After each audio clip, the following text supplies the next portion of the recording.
So one of my favorite holiday films is Groundhog Day. How many have seen Groundhog Day? Ah, it's a classic, right? In this film, Bill Murray's character, his name is Phil Connors, and he's forced to relive the same day over and over and over again. February 2nd, Groundhog Day. They estimate that he lived that same day 18 years. Imagine that? The same day 18 years in a row. While repeating the same day over and over again, he begins to fall for his co-worker named Rita, played by Andy McDowell. In the beginning, he tries to find a way to make himself appear more attractive to her. And during one of their early conversations, he asks her what she's looking for in a man, thinking this will give him the information he needs to seduce her and to try to get him to look good in her eyes. We look at today's text, and I wonder if I'm going to be like Phil as we go through Titus. Last week we talked about some information and guidance that Paul gave to Titus for all believers. And now we're going to look at Paul's instructions for Christian leaders. And I don't want you to think that I'm going to use this to promote myself like Phil does Rita. That's not the point of it all. Teaching through Titus, though, is difficult. Here we have a letter that's 2,000 years old. The apostle is writing to his protege, Titus, trying to encourage him and equip him for a very difficult assignment. Remember, he writes that the reason I left you in Crete was to appoint elders in every town. Paul's left Titus on this island, and it's not a nice Mediterranean vacation. He's going there to appoint leaders in all the churches that they've planted throughout that island. And finding the right leader can be difficult for any congregation. It's an overwhelming and tiresome task.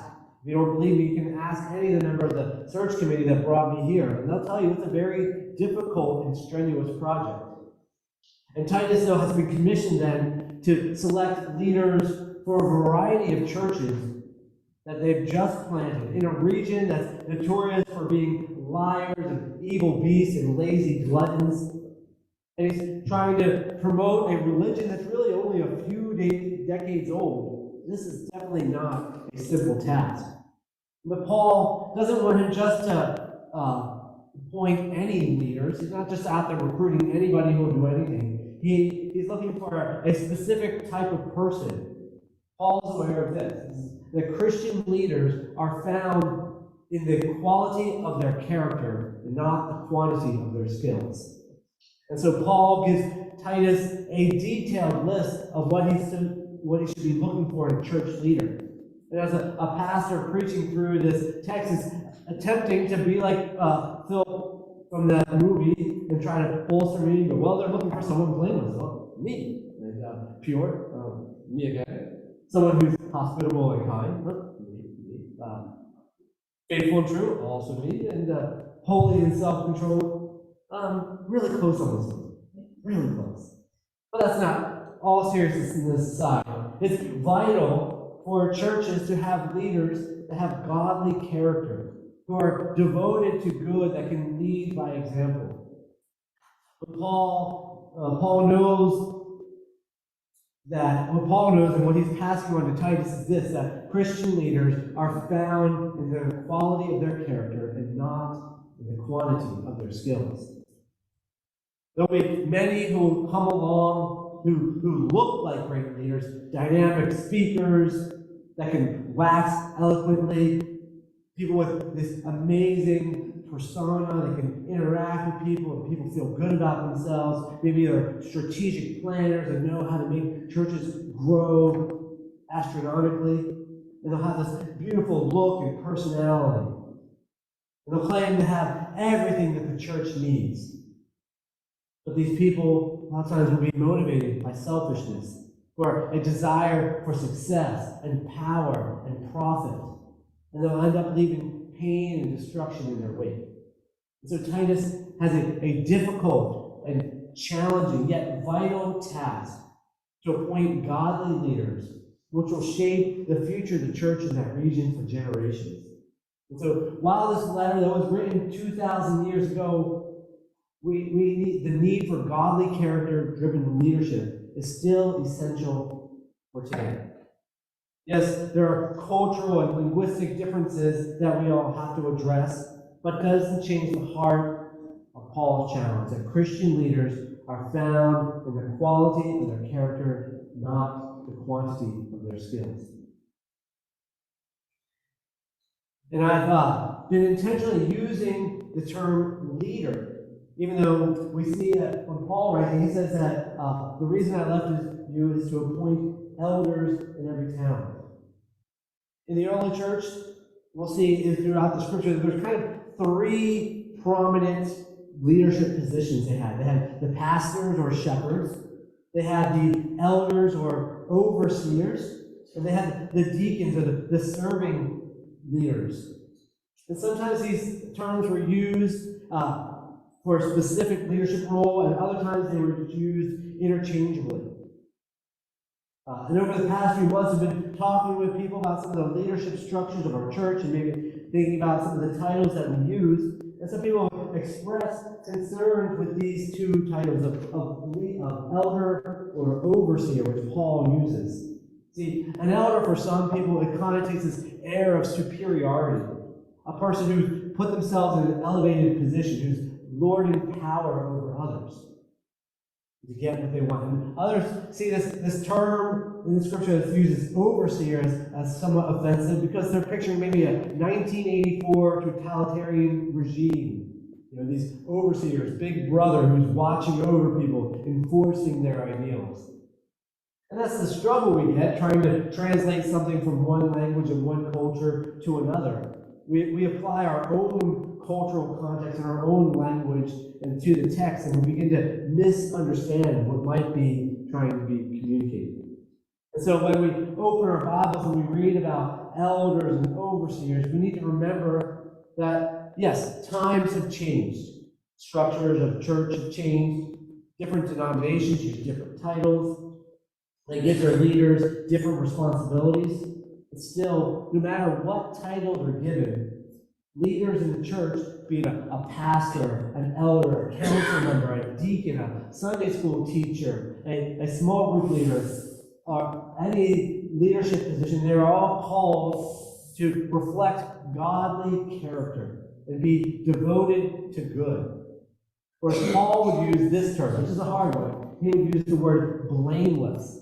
It says an elder must be blameless.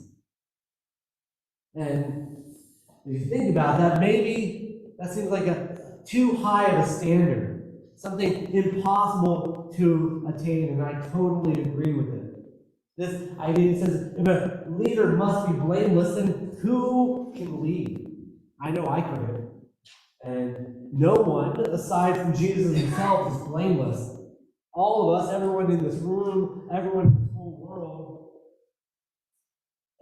has faults, right? And so none of us, no matter how we try, can be blameless. So then what do we think? What could Paul really be getting at here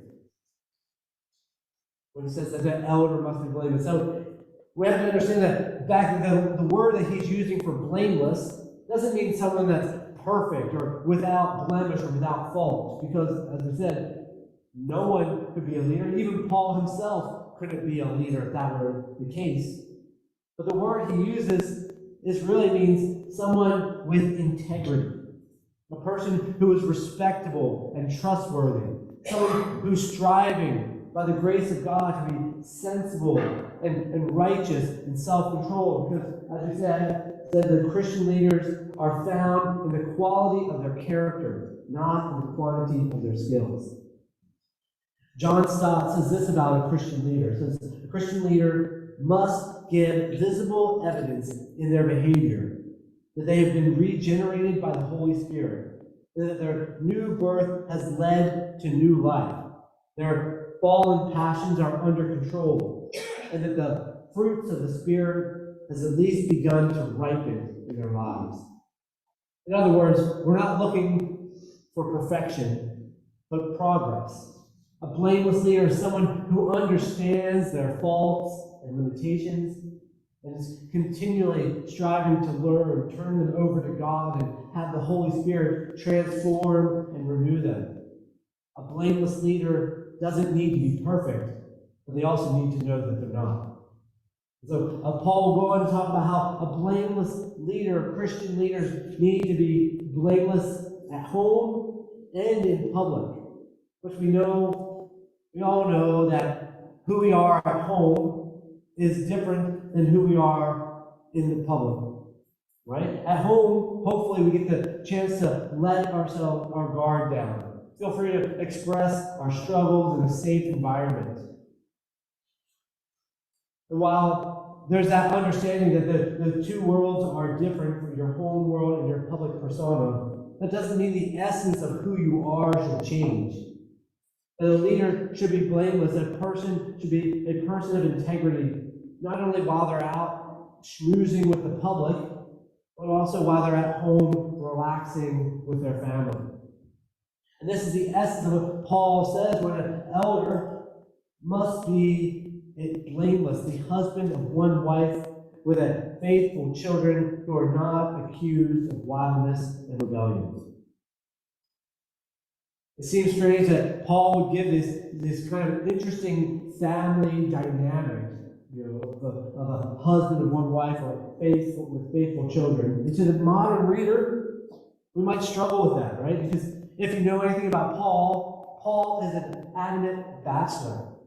He talks about how he wishes that everyone were single because they would be able to serve God better. So that there must be more that's being said than what's being written. Because we need to be extremely careful when we get into this text to think that he's being hyper-specific, right? A husband of one wife. If we're talking about the text at face value, then we're suggesting that only married men with well-behaved children can be Christian leaders. Many have taken Paul's instructions here to Titus out of context and placed false assumptions on what it means to be a Christian leader. They said that this idea of a husband of one wife, they've interpreted it that only men can be church leaders. And then of course we'd have to say, well, can they kind of allow, that's true, but of course single men can be leaders and widowers and men without children. So it makes it kind of like, how can they say one without the other? Now, I grew up in a church that taught that only men could be pastors and elders and deacons, that women were relegated to children's ministry or women's ministry or maybe playing an instrument. That was about it. But thankfully, as I got older, I began to work in churches that would affirm women in leadership, women as pastors, and elders, and deacons, and other leadership roles. It became quite evident to me that as much as God called me to serve, He also called these women as well. My friend Todd, who I went to seminary with, he recently wrote this book on this whole subject of women in leadership and how men can support them. And he writes this: a woman's place is wherever God has called her, wherever He places her, whatever He speaks to her. As equals in the church, Christian women are made in the image of the same God, saved by the same cross, and filled with the same Spirit. They do not exist as second-class members of the Christian family who require the spiritual fathers and brothers to arbitrate their calling for them. 2 years ago, as I was searching for a pastoral position, several churches began, as I was interviewing with them, they asked me my opinion on women in ministry, and I explained to them that I affirm women as pastors, elders, and deacons. And in doing so, I could just hear the door starting to close. But I'm grateful for congregations like Bar Mills Community Church that who are continually being led by amazing women. There are a lot of amazing women in this room who take on a variety of leadership roles for our congregation. And their commitment to Christ and to serve Him is just powerful. It's a powerful example for all of us, I hope. And it shows that God calls all people, male and female, as leaders, as pastors, as deacons, elders, and wherever else He calls us. So then what does Paul mean then when he says that? When he says that an elder should be the husband of one wife? I believe that Paul is insinuating that Christian leaders must practice a strong moral ethic by remaining faithful in their marriages to their spouses, inside of marriage or outside of marriage. Much like today, there's a lot of confusion around morality and sexual identity, like there was back in the Roman Empire. They dealt with things that we deal with as well. There was rampant divorce. They had temple prostitution, polygamy, and so much more. And many that people that grew up in that type of culture with this open sexual expression were now coming to Christ and struggling how to live faithfully and how to respond lovingly to the cultural climate that they were finding themselves in, as much as we are today. And so Paul tells Titus that these leaders that you're choosing, they need to strive to be people who are in healthy marriages that honor their spouse, or they're remaining faithful to the one that they're married to now or will one day marry. That these leaders should not give in to these urges of their flesh, and they shouldn't think that their spouses are disposable or replaceable. They're to live with integrity, to remain steadfast in their commitments, so that they can guide others to do the same. Then he turns his attention from the spouse to the children, and he says that an elder must have faithful children who are not accused of wildness or rebellion. Now, as a pastor and a parent, this is hard. Growing up, as I watched pastors' kids, I saw kind of two main categories, at least for me. There was like the straight-laced kid who was always doing what they were told, and then there was the rebel who seemed to want to go their own way. And as a pastor now, I wonder how my kids are going to turn out. And I know that leadership trait, this is a challenge for a lot of pastors. There's pastors who maybe some of their children do go off into ways that they did not want them to.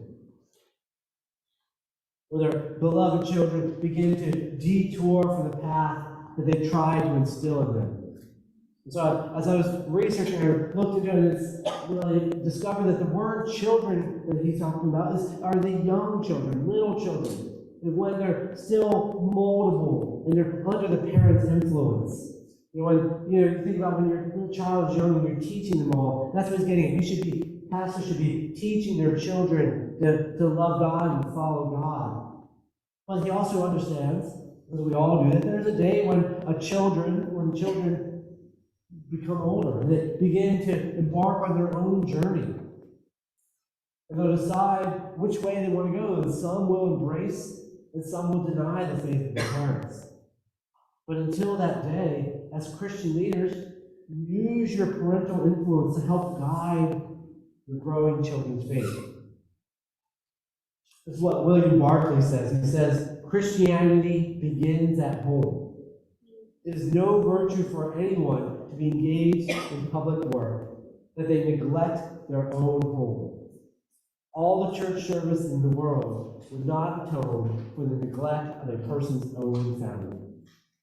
The Christian leader is to be a leader in their own home, being a person of integrity that loves their spouse and guides their children into the arms of their Heavenly Father. But Paul wants Titus also to understand that Christian leadership is to be lived out both in public and private, in the world and in the home. And he gives these categories. He kind of gives a whole list of things that they should do or shouldn't do. And we could be like Phil Collins, right? An overseer must be blameless, or not arrogant, not hot-tempered, well, not me. And it's not an excessive drinker. Well, what do you mean by excessive? But really, he gets in this whole list of things, using these virtues, these good things that leaders should be: hospitable, good and sensible and righteous and self-controlled, and these things that they should avoid, like temper and arrogance and excessiveness. So when we see these, we could just chalk them up as just a silly list or something. But Paul is really giving Titus a reminder of what all people are as leaders. It's not just a specific trait of a list of what you should do and what you should avoid, but really helping Titus understand that as leaders, they are people that are in progress. They are working, and God is at work in their lives. And they might not be able to fit everything in there, but a leader should see this list as ways that God can work in their lives. Things that they're good at, but the things that they struggle with, and bring those to God and ask God to reform and transform them so that they can be better leaders for Christ. And these can also be a good guideline for leaders when they're making decisions. Are we making these decisions to enhance our own arrogance and greed? Or are we making these decisions trying to care for the people that we've been called to lead? Well, how can the decisions that we make help people to be more hospitable, to be righteous and self-controlled? These are the challenges. Leaders can use these to help guide their conversations and make decisions for their congregations. And Paul also talks about how godly leaders then are also called to be blameless, not just in the way that they act, but in what they say, in their teaching. When we lead with integrity, our words should match our actions. This is what Paul says. He says, hold to the faithful message as taught, so that you will be able both to encourage with sound teaching and refute those who contradict it. He's telling Titus that you've got to use your words, you've got to use sound teaching, and be able to contradict when people come at you with things that are not true, be able to help them understand what is not true. He knows that the people of Crete are going to face opposition.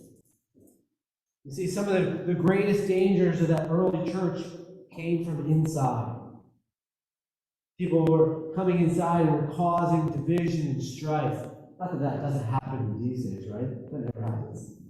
But he's seen division happening in Corinth and Galatia. He's seen false teaching continue to plague the church. And so he says the best way to counteract that is by being blameless in your teaching. Now, one of the biggest tensions that were going on in the early church was there was tensions between the Jewish and the Gentile believers. They had different ways of understanding and living out their faith. And one of the things that some of the Jewish believers were trying to say is that people who come to Christ should become Jewish first and then become Christian. And the biggest example of them was that these men should become circumcised. It says that there are many rebellious people full of empty talk and deception, especially those from the circumcision party. And I won't go into detail about what circumcision is, but I'll let you know it's not something the adult males would find enjoyable. And so, while this group doesn't really plague our current cultural landscape, there are plenty of other things that try to infiltrate our churches. Things that are full of empty talk and deception. Things that are working to deceive Christians and keep us away from being devoted to good. And so we have to remember, as we've been talking about, that as we follow leaders, we look towards leaders. Are these people who are leading with their character, or they just have a bunch of skills, as we talked about, right? In this letter, Paul is preparing Titus for these deceivers, these people who are going to infiltrate the church, and he doesn't mince words. You know how your mom might tell you, if you can't say anything nice about anybody, don't say it at all? Paul doesn't really follow that advice. So he calls these people, he says that they are detestable, disobedient, and unfit for any good work. Because he's had run-ins with these people before. has had a lot of problems and seen the destruction that they've caused. And he wants Titus to have a clear understanding of the type of people he's going to deal with. And maybe you're thinking, they can't be that bad. Sure, they don't have a different perspective, but are they really detestable? How is Paul really able to describe these people? Can he really call them such nasty terms, it feels like? He says that these people, they're ruining entire households by teaching what they shouldn't in order to get money dishonestly. So Paul is telling Titus, these false teachers are home writers. They've come in with false teachings and they've turned family members against each other.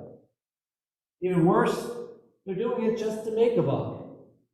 They don't really care about the people or the faith that they're trying to teach. They've come into town to stir things up, to fill their pockets and leave. It's some sort of Ponzi scheme, right? To grab a quick buck. And they're selfishly motivated, deceiving people of God for their own personal pleasure. And that is what he finds detestable. The problem is that they come in looking like they know what they're talking about. They come in with this air of superiority, claiming they have the answers to the questions of the faith. But Paul knows that they are being hypocritical. He writes that they claim to know God, but they deny him by their works. Their faith doesn't match their actions. As we said before, Christian leaders are found in the quality of their character, not the quantity of their skills.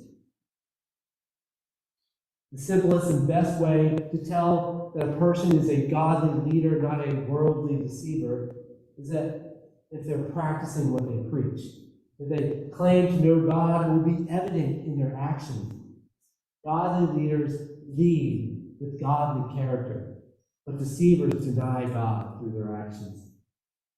So as you make your way through this world, what type of leaders are you following? Who are the people that you've chosen to be your spiritual guides? Are you following godly leaders or worldly deceivers?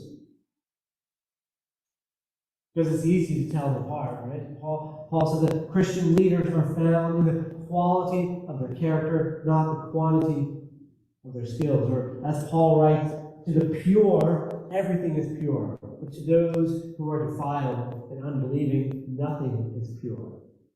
In fact, both their minds and their conscience are defiled.